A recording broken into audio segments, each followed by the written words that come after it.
Okay, so let's see how that actually applies in practice. So I have here the question 2 from the 2012 exam.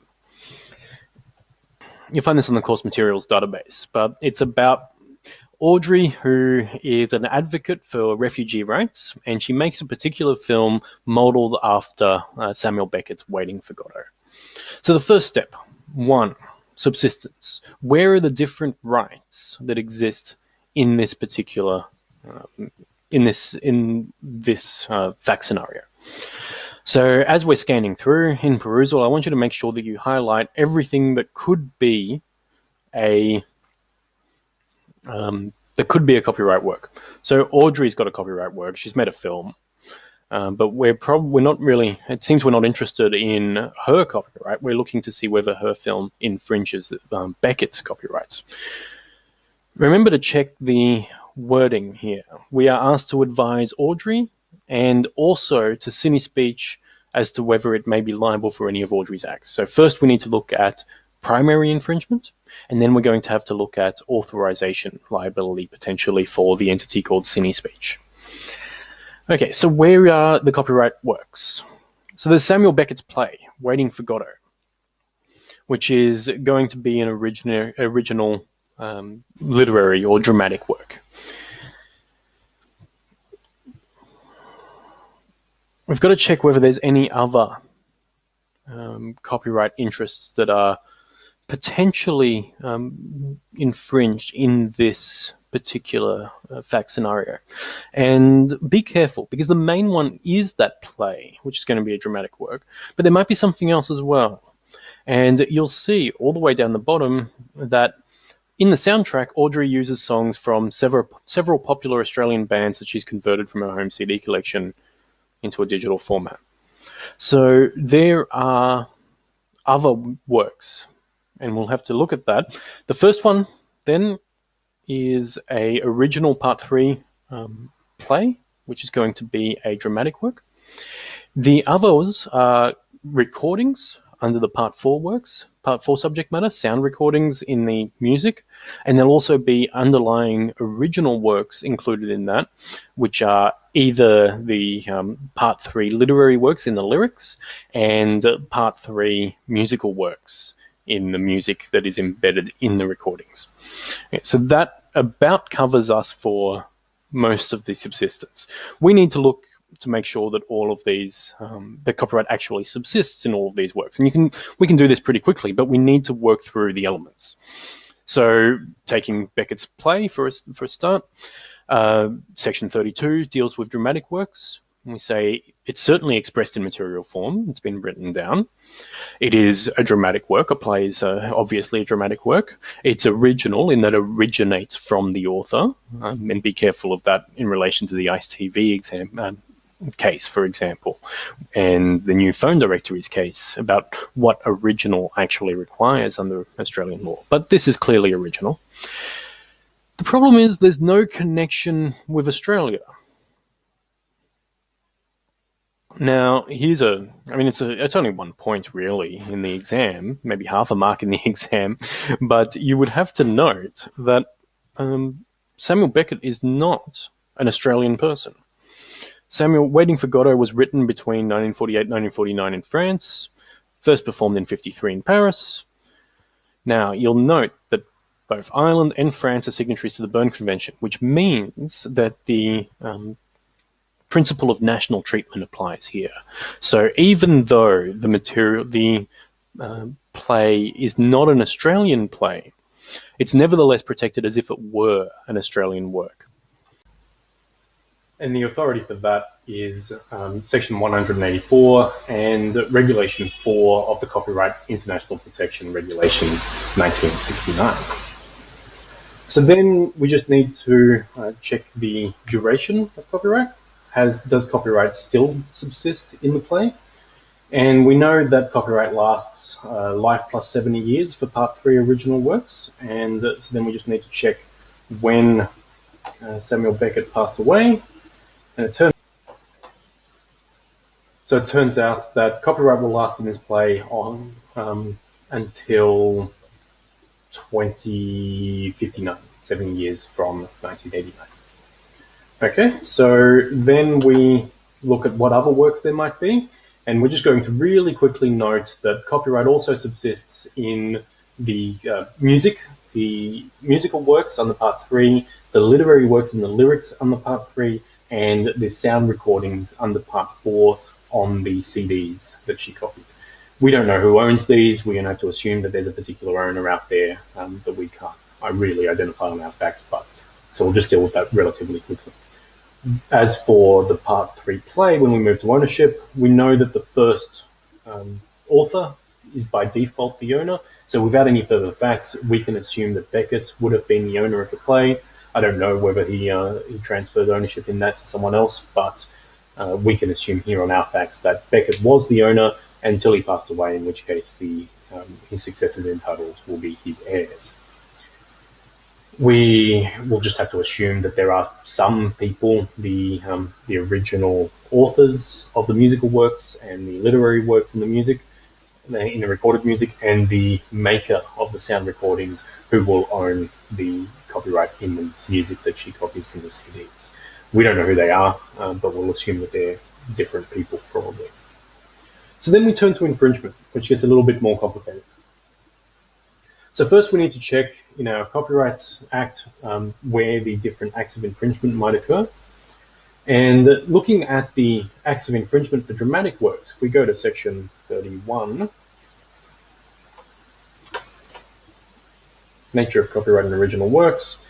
For dramatic works, it is an infringement to reproduce, to publish, to perform, to communicate, and to adapt.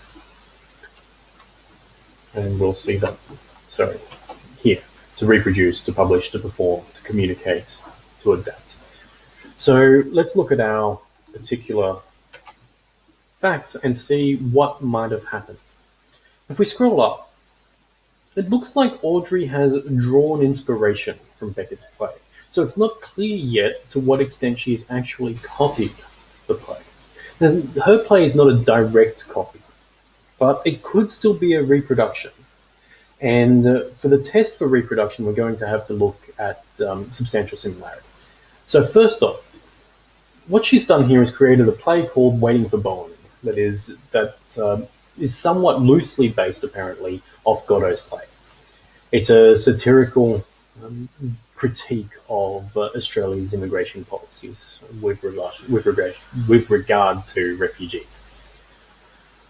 So we're told that the settings, the environment are the same. We're told that none of the dialogue has actually been reproduced, and the characters are quite dissimilar, although characters themselves aren't really protected in Australia. We're told that the protagonists in Audrey's film are female, not male. I'm not sure what that tells us. And then we're told that there's one particular scene. It's described as a memorable scene where the main characters contemplate to attempt suicide but fail because their rope is too short. Audrey depicts a similar scene in her film to highlight the desperation and powerlessness of asylum seekers. Okay, so here it seems like she has copied one scene clearly from the existing, from Godot's play. From Beckett's play. Otherwise, she's also copied the look and feel, the desolate and sparse environment and the vibe. We're not sure whether that's going to be sufficient to infringe copyright, so we better work through it. So in order to do that, we first look at what's actually been taken. So here we're probably dealing with a reproduction. And we need to work out whether that material has whether a substantial part has actually been reproduced. So first thing we need to look at is whether, looking at them side by side, the two plays are objectively similar. And so we look at our authorities and we say, remember the Jaws case, Zekola suggests that maybe they are, because the look and feel, the environment, the plot of the plays might have been taken, and that might be sufficient for them to be similar enough. We have other authority. You need to actually, here's where your hard legal analysis comes in. because you'll need to make an argument about whether or not this is more like Ziccola or maybe more like, say, Bajent and Random House, which was, if you remember, was the case about the infringement of Holy Blood, Holy Grail from by Dan Brown's Da Vinci Code. And there the court said that even though they took the plot and so on, lots of factual elements and lots of events, they didn't really reproduce the literary work itself. And that's probably the better analysis here. I've written down here. Really comes down to taking the setting, which probably not enough to constitute infringement. The characters, they're certainly dissimilar. The dialogue is different. The only thing that we have that is the same is the suicide scene on our facts. So we would say that there is potential infringement of the suicide scene, of that particular scene. Is it a substantial part of the entire play? Excuse me. So the question at this point then becomes whether or not the scene taken was a substantial part of the original play. And this is determined not with a quantitative test, but with a qualitative test. Was it an important part of the play? The authority that you'll have to work through is the panel case, probably the best one at the moment. There's a couple of different authorities there too. We can think of, say, the Go-Go Mobile case that we discussed in lectures. Was enough taken that we could say that it's a substantial part of the original? On our facts, it certainly seems that what was taken was an important part. The facts describe it as a memorable scene. So you'd have to make some sort of argument as to whether or not we think that this is likely to be a substantial part of Godot's play. But the fact that it's described as a memorable scene suggests that maybe it is likely to be something that is substantial. That's always a question of fact and degree, so you need to make some sort of argument and analysis there.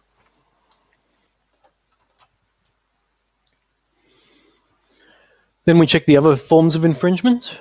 We know that it's an infringement to reproduce the literary and musical works and to copy and communicate the sound recordings. Very easy to prove, very easy to show.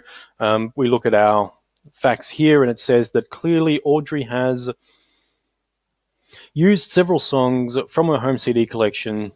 She created a copy on a USB key, so that's reproduction for the Part 3 works and copying for the Part 4 subject matter, and she put that onto the soundtrack. So there's a couple of acts of copying and reproduction there that are given. Because they're direct copies, we don't need to do any of the more difficult substantiality analysis there. Then, so you just have to name the different types of infringements. So then the question is, are there any exceptions that could apply? And the most obvious one here is going to be parody and satire. Now, we don't have a lot of authority about what parody and satire actually is in Australia, so we might need to turn to US law. Now, here's one crucial way in which Australian law differs from US law in the parody and satire exception. So remember some of the US cases we discussed, and you don't need to know these in a great amount of detail, but from those basic discussions in the lectures and the slides and the materials I've referenced, it should be enough. But say you remember the Dr. Seuss case, The Cat Not in the Hat, I'd draw a similar analogy here, that what has happened is that Audrey is not making a criticism of the original author's work. So it's not really a parody of the original work. It's a satire in that it uses the work to make a political, social point. And in the US, that's not usually permissible. In Australia, our law extends to both parody and satire. So if this is a satire, and I think there's a clear argument on the facts that it is, then that prima facie falls within the fair dealing exception. So the question then becomes, is it actually fair? And for fairness, we look at, as another question of fact in the circumstances, did Audrey take more than is reasonably necessary? Is it likely to harm the market? And so on and so on. You need to make some sort of analysis and some sort of argument about the facts at hand, more than just saying the court will look at whether it's fair or not. And try to make some analysis there. None of the other fair dealing exceptions apply. There is potentially a private copying exception when she first copied the CDs onto her computer, but not once she used it on a soundtrack for a film that she released. That no longer fits within the private copying exception. And as to whether the defense of parody, if it's established with respect to to the play, it might not actually be established with respect to the sound recordings and the underlying original copyright works in the music, mainly because these are not used to make a satirical point. They're used to put in the soundtrack just to avoid paying for music or avoid licensing or creating your own soundtrack. So in that case, then there's no real argument there that Audrey used those works to make a parody or satire. And it's not really clear, and I don't think that the exception would extend to those circumstances. So while she might win on any action brought by Beckett's heirs, she probably wouldn't win on an action brought by the people who own the copyright in the recorded music and the underlying Part 3 works. So then we have to go through remedies. First one is injunctive relief, relatively simple, and then damages or counter profits. Not much difficult to do there. The other bits that you might not pick up on if you read it too quickly and you're not really familiar with what you're looking for is there might be a moral right question here. So by taking Beckett's play and subjecting it, or taking the play and making it into a satire of refugee policy, there might be a question of whether or not Audrey has infringed the moral rights of Beckett. And the moral rights, the one here, there might be an attribution one, maybe. It's not clear whether she provides attribution, so yeah, maybe she doesn't provide attribution. And that would certainly breach the moral right of attribution unless it was reasonable in the circumstances not to do so. The other one that's a little bit more complicated is it a breach of the moral right of integrity? By presenting this particular play in a new context that makes a political point, is that something which the original author can object to? And you'd have to go through some of the authorities. Again, because this is relatively new, we don't have a lot of Australian authority. But you have to work through the tests. First, is it derogatory treatment? And which means we need to identify whether this is prejudicial to the author's honour or reputation. So we don't have a lot of authority, but is it something that is likely to be to harm the author? And is it something that is objectively likely to harm someone like Beckett to put on the play in this particular circumstance? I think that in this case, because it's quite clearly taken out of context, it's not a production of Beckett's play.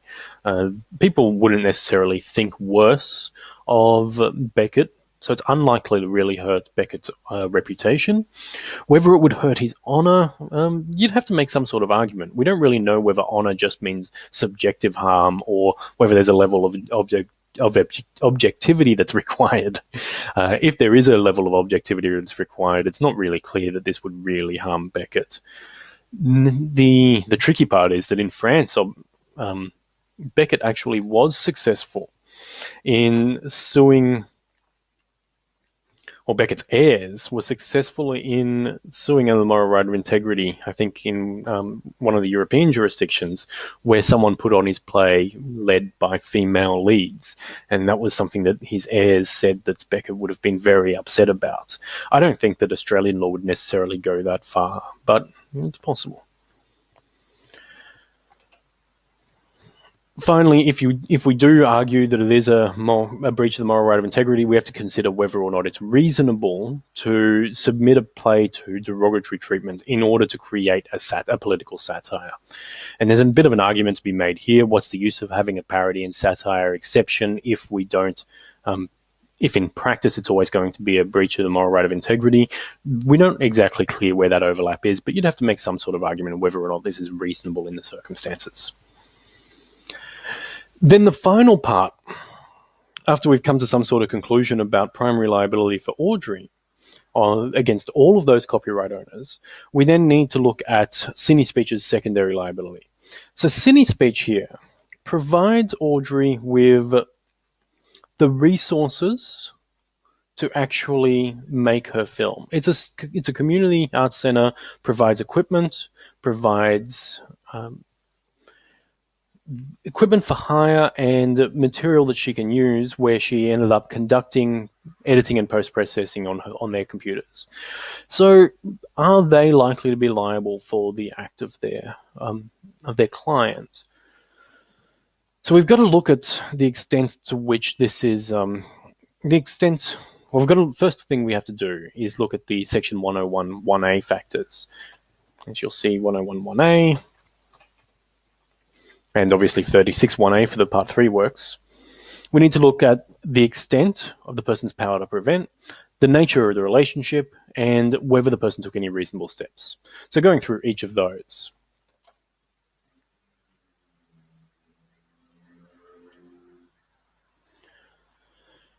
Power to prevent, I mean, is this like Morehouse, where giving someone access to photocopiers in a library leads you would assume that they're probably likely to infringe copyright in some of the books if you don't do something? Really, it's not clear that CineSpeech has really done enough in this case to trigger liability, even under the Morehouse test. Following the IronNet case, it's pretty clear that they're too far removed. They don't have a real direct power to prevent infringement here. The nature of the relationship, it's a basic contractual relationship. It's not like CineSpeech benefits from the infringement, not like Cooper did, even though there is a suggestion on this infringement. So there is a suggestion here that CineSpeech adds a 15-second advertisement at the end of the completed film. So CineSpeech benefits from Audrey's work, but it's not clear that they specifically benefit from the infringement. So I'm going to say that factor weighs against them as well. And then the final factor, reasonable steps. Really, what could CineSpeech have done? Would it be reasonable for CineSpeech to monitor everyone who uses their materials to check whether they're infringing copyright? It doesn't sound very reasonable. Maybe it would have been reasonable to put up some posters that say "Don't copy other people's music." Maybe that was the case. That was the argument in Morehouse. It's hard to tell, but I would tend to think that this sort of situation is a bit too far removed to trigger authorization liability. So that's it. That is a very quick run through of the question 2 in the 2012 exam. Remember that whenever we're looking at copyright, there are 5 basic steps that we go through. We check subsistence. Where are the different works and other subject matter that are protected by copyright? We check ownership, who owns these rights. We check infringement. This one takes time. We need to look at all of the different actions that might exist against the particular person that we're advising: direct, indirect, and authorization liability. Then we check our defenses and our remedies. 5 basic steps to get you through a copyright question, and then obviously check moral rights as well. Okay, so that's copyright in a brief nutshell. If you have any questions, please feel free to email me or come see me during my consultation hours. Good luck on the exam.